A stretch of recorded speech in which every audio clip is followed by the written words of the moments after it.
ठीक है। अब देखेंगे evidence to proof of genetic similarity. इसके मतलब क्या है, हमको डीएनए और आरएनए के बारे में साक्ष्य प्रस्तुत करना है कि जेनेटिक्स मटेरियल है कि नहीं है, ये बताना है। तो ये बताना है तो डीएनए और आरएनए तो सेम है, सिर्फ यूरेसिल के बेस है और ये सिंगल न्यूक्लियोटाइड है। मैं बताऊंगा डीएनए आरएनए लास्ट में बता दूंगा, तो आपका फिर डाउट क्लियर हो जाएगा। ठीक, मैं बीच में बताना भूल गया था। तो ट्रांसफॉर्मिंग प्रिंसिपल में बेसिकली दो ही एक्सपेरिमेंट को मैं ध्यान कर पा रहा हूँ। एक है ट्रांसफॉर्मिंग प्रिंसिपल, एक है हार्सी-चेस एक्सपेरिमेंट। HERS हार्सी-चेस एक्सपेरिमेंट को क्या बोलेंगे, एक्सपेरिमेंट को हिंदी में एक्सपेरिमेंट ही बोलो। ठीक, एक होता है ट्रांसफॉर्मिंग प्रिंसिपल एक्सपेरिमेंट, जो इसको 1928 में हुआ था ये एक्सपेरिमेंट। ठीक है, और ये हुआ था 1952 में। ठीक, ये दो एक्सपेरिमेंट हुआ था। यह प्रीकोकस, ये बेसिकली हुआ था प्रीकोकस निमोनी में हुआ था। ठीक है, ये इसका एक्सपेरिमेंट हुआ था, experiment streptococcus pneumoniae, streptococcus pneumoniae. ठीक, इसका एक्सपेरिमेंट हुआ था बैक्टीरियोफेज में। बैक्टीरियोफेज मतलब पता है, बैक्टीरियोफेज एक प्रकार का वायरस है। ठीक, जो बैक्टीरिया को किल करता है उसको बोलते हैं वायरस। तो वायरस क्या है, एक प्रकार का प्रोटीन है, या तो डीएनए प्रोटीन होगा या तो आरएनए प्रोटीन होगा। ठीक, तो दो एक्सपेरिमेंट हुआ था। बेसिकली इसमें एक चूहा को लिया गया था, जिसको बोलते हैं ग्रिफिथ एक्सपेरिमेंट बोलते हैं। इसी को बोलते हैं फ्रेडरिक ग्रिफिथ एक्सपेरिमेंट भी बोलते हैं इसको। एक साइंटिस्ट का नाम है ग्रिफिथ सिद्धांत। एक्सपेरिमेंट मतलब सिद्धांत होता है यार, सिद्धांत। इसको हार्सी-चेस एक्सपेरिमेंट, ये खुद साइंटिस्ट के नाम पे है। इसका एग्जांपल दिया था स्टेप्टोकोकस निमोनी का। ठीक, एक चूहा लिया था। ठीक है, एक चूहा लिया था, ठीक, जिसमें दो स्ट्रेन नाम का डाला गया था। एक डाला गया था आर स्ट्रेन, एक डाला गया था एस स्ट्रेन। ये स्ट्रेन क्या है आप उसमें मत जाओ, सिर्फ नाम लिखो, आर स्ट्रेन एस स्ट्रेन का प्रयोग किया गया था। एस स्ट्रेन का दोनों का प्रयोग, ठीक है, दोनों का प्रयोग करके हमको पता चला कि डीएनए सबसे बेटर जेनेटिक्स मटेरियल कौन है। ये इसी प्रयोग से पता चलता है हमको।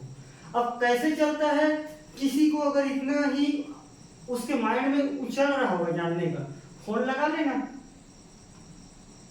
ठीक है, यहां तक जानो। तुम एविडेंस प्रूव करना है तो ग्रिफिथ एक्सपेरिमेंट हुआ था पहला। ट्रांसफॉर्मिंग प्रिंसिपल मतलब चेंजेबल सिद्धांत, ट्रांसफॉर्मिंग मतलब स्थानांतरण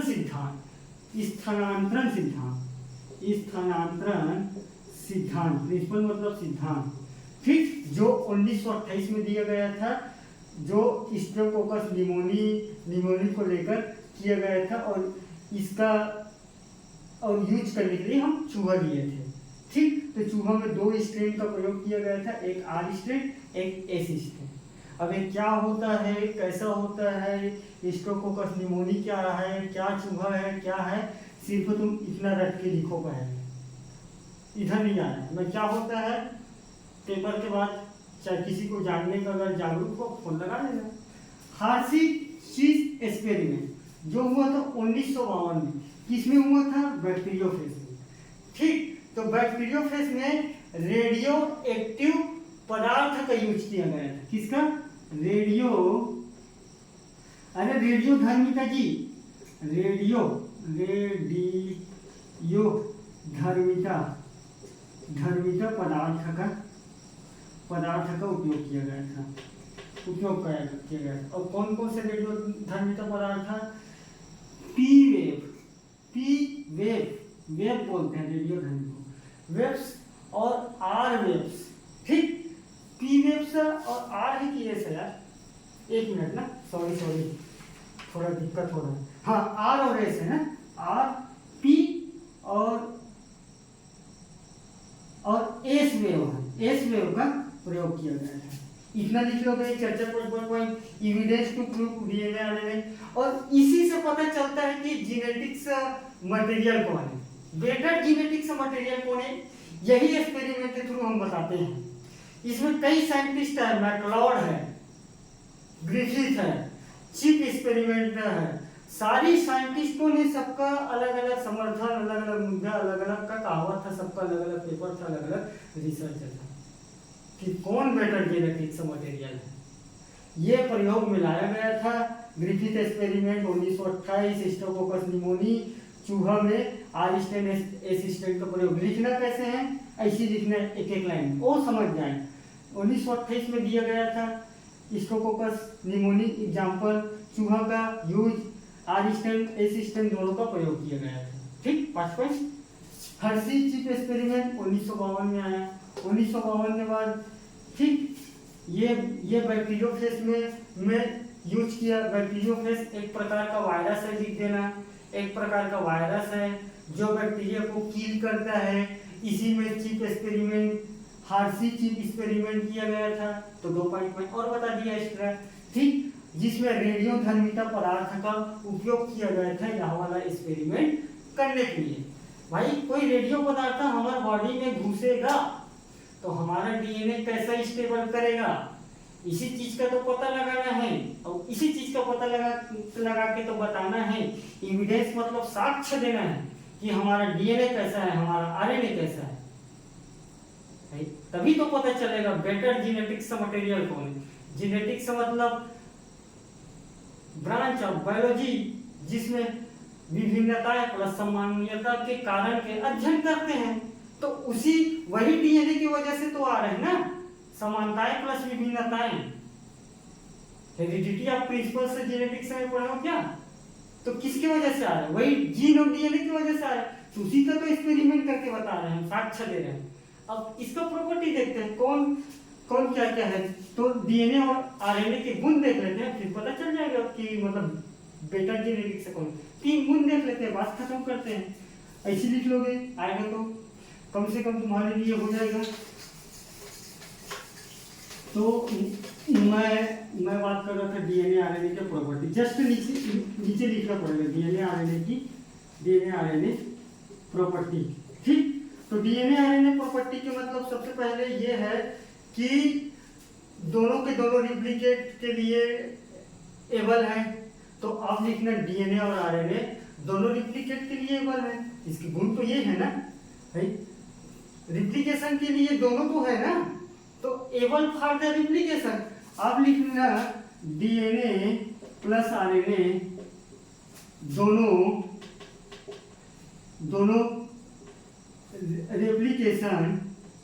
रेप्लिकेशन मतलब एक डीएनए से 2 डीएनए बनने के लिए एबल है। एबल मतलब ठीक है, एबल मतलब ठीक है। ठीक, दोनों को यूज कर सकते। It should be the DNA RNA has the replication, मतलब रिप्लिकेशन के लिए शुड भी है should, it could say should भी। ठीक, दूसरा क्या है, दूसरा प्रॉपर्टी देख लेते हैं। यह मेंडल की कैरेक्टरिस्टिक्स को फॉलो करता है, दोनों डीएनए आरएनए।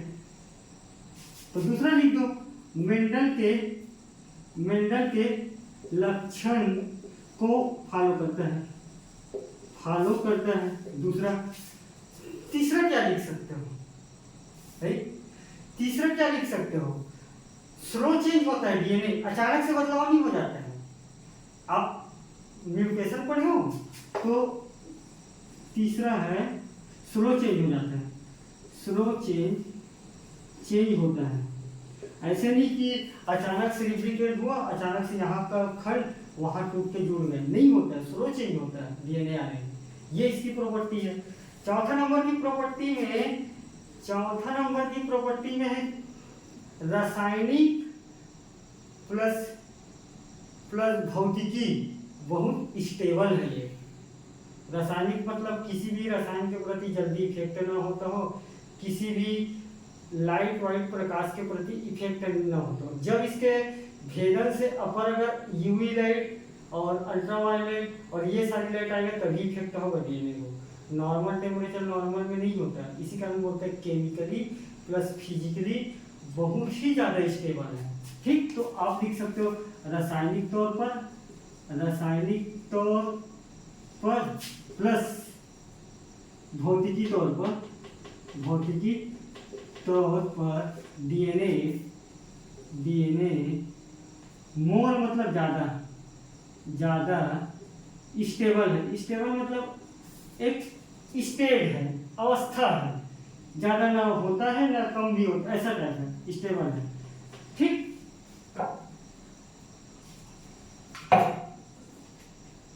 एक अब लास्ट पॉइंट में आते हैं और हम यही लास्ट पॉइंट में बता देते हैं कि बेटर जेनेटिक्स मटेरियल कौन है। ठीक, तो डीएनए ज्यादातर सामान्यतः मोर स्टेबल होता है।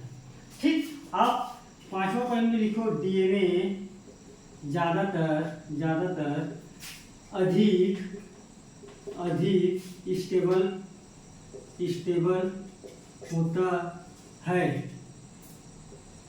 होता है क्योंकि डीएनए में यूरेसिल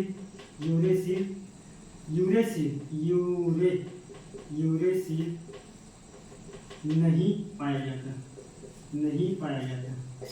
ठीक, नहीं पाया जाता। और आरएनए में यूरेसिल पाया जाता है, इसी कारण थोड़ा स्टेबिलिटी में इसकी कमी आ जाता है। ठीक, और आरएनए में यूरेसिल पाया जाता है, इसी कारण स्टेबिलिटी स्टेबिलिटी कम होता है। इसी कारण डीएनए को बेटर जेनेटिक्स मटेरियल मानते हैं, इसी कारण। ठीक, इसी कारण डीएनए को बेटर जेनेटिक्स मटेरियल मानते हैं, जेनेटिक्स मटेरियल कहते हैं। ठीक है, बात यहाँ तक समझ आ गए।